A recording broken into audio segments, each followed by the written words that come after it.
Salut les amis, j'espère que vous allez bien. Je suis vraiment contente de filmer cette vidéo aujourd'hui et j'espère sincèrement qu'elle pourra vous aider. En tout cas, restez bien jusqu'à la fin parce que il y a une petite surprise pour vous. Donc en fait je précise quand même, cette vidéo c'est la troisième que je fais sur comment rester motivé. Donc franchement n'hésitez pas à aller regarder les deux premières. Alors dans les précédentes vidéos je vous ai donné des petites astuces pour rester motivé, comme par exemple en faisant votre plan d'action, en essayant d'allier procrastination et plaisir. C'est du n'importe quoi. Non, là c'est vraiment du n'importe quoi. En essayant de rester persévérant et allier persévérance et plaisir. Mais malgré ça, je sais que c'est vraiment difficile pour certains de passer à l'action. Du coup là, je vais vous demander de faire intervenir, enfin je vais vous demander si vous voulez quoi. Franchement, vous êtes forcés à rien du tout. Mais en tout cas, dans cette vidéo, je vais vous conseiller de faire intervenir quelqu'un d'autre, quelqu'un en qui vous avez confiance, quelqu'un qui a également envie d'évoluer, par exemple qui est dans la même filière que vous ou pas du tout. Et vous donnez des défis. Donc je vous donne un exemple. La dernière fois je parlais au téléphone avec mon doudou et je lui disais à quel point je n'arrivais pas à travailler, ça m'énervait, etc. Et que voilà, je vous donne des conseils pour vous motiver. Et puis là ça fait 2 jours que j'ai pas bossé et tout. Et puis il m'a dit, bon tu sais quoi chérie, on va se motiver. Mais on va pas se motiver qu'en se disant bon courage, allez vas-y travaille machin et tout, mais en se donnant des défis. Donc il m'a dit, quand on raccroche le téléphone là, je veux que tu ailles bosser et que tu me prouves que tu as bossé en te filmant. Et moi, en contrepartie, je vais faire le ménage que je dois faire depuis un bon moment. Et voilà, et après je lui ai fait, bon bah d'accord, il n'y a pas de souci, d'accord, ouais, pas de souci. Du coup, bah c'est ce qu'on a fait.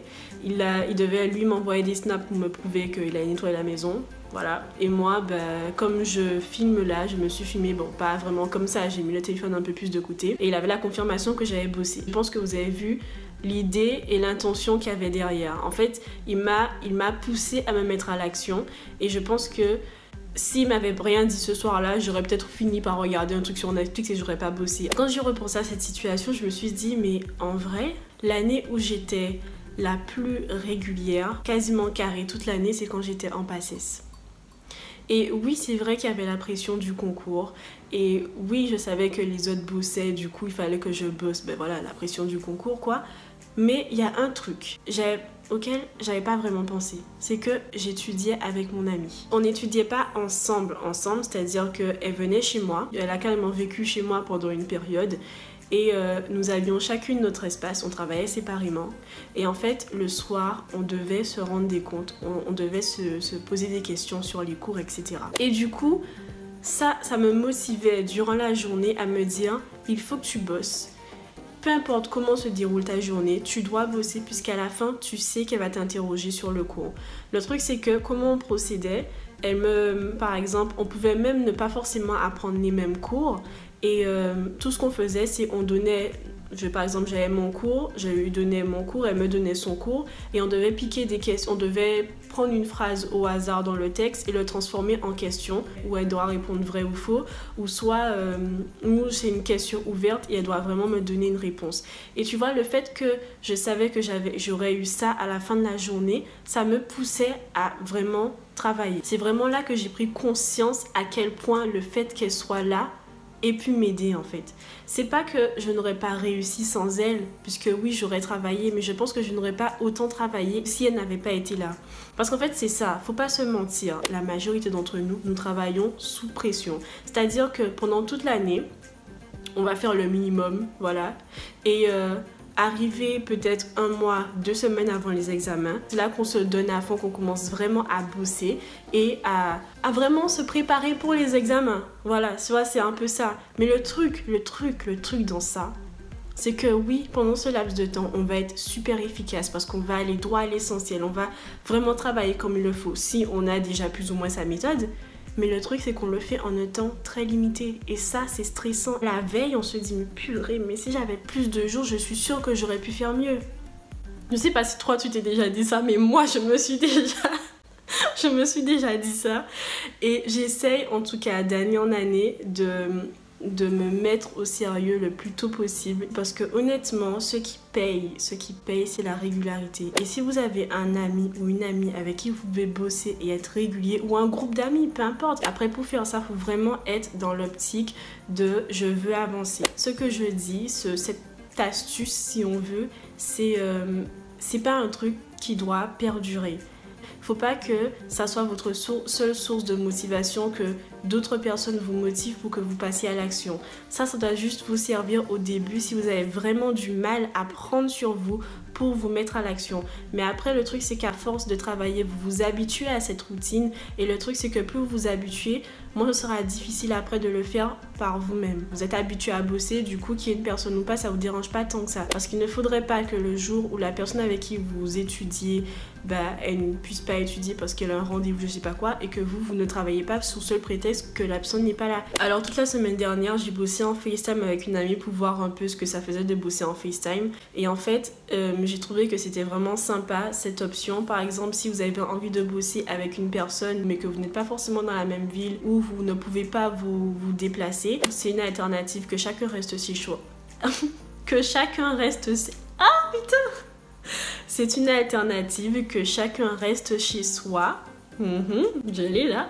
Que chacun reste chez soi, que vous soyez en FaceTime et que vous travaillez. Je vous ai posé des questions sur Instagram vous demandant qu'est-ce qui vous empêchait le plus de bosser et vous m'avez vraiment dit que c'est le fait de passer à l'action.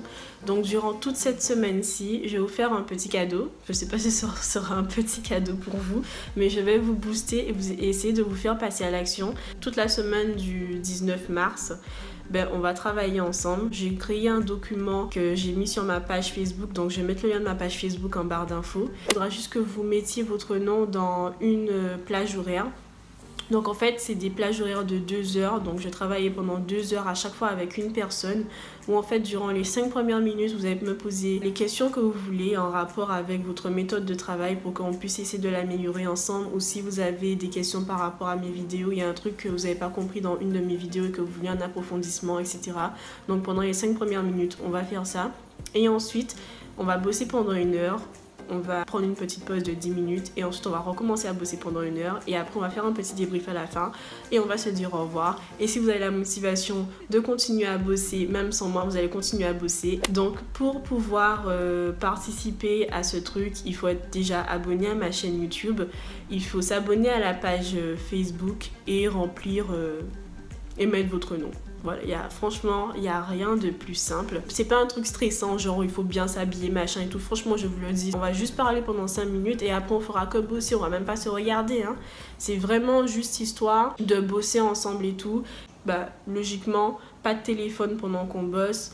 Et voilà, en gros, faut bosser quoi. Même si vous savez exactement ce qu'il faut faire, si vous ne passez pas à l'action, rien ne se fera. C'est bientôt les examens, donc franchement... Là, je vous donne une petite opportunité de bosser avec moi. Si vous avez envie, faites-le. Si je vois que ça marche bien, je vais voir si par la suite j'essaie de monter un petit truc pour qu'on puisse continuer ensemble. Ah oui, je tenais à dire que cette vidéo, c'est la dernière que je tourne avant mes examens. Il y a une vidéo qui sera postée la semaine prochaine qui est déjà pré-filmée, mais voilà, en temps réel, c'est celle-là ma dernière vidéo. Donc je vous souhaite vraiment à tous bon courage si vous avez des examens à passer. On se revoit début mai et puis n'hésitez pas à venir me parler sur Instagram ou sur Facebook. Et voilà, d'ici là, je vous souhaite de prendre bien soin de vous et je vous dis à la prochaine. God's plan. I hold back sometimes I won't. I feel good sometimes I don't.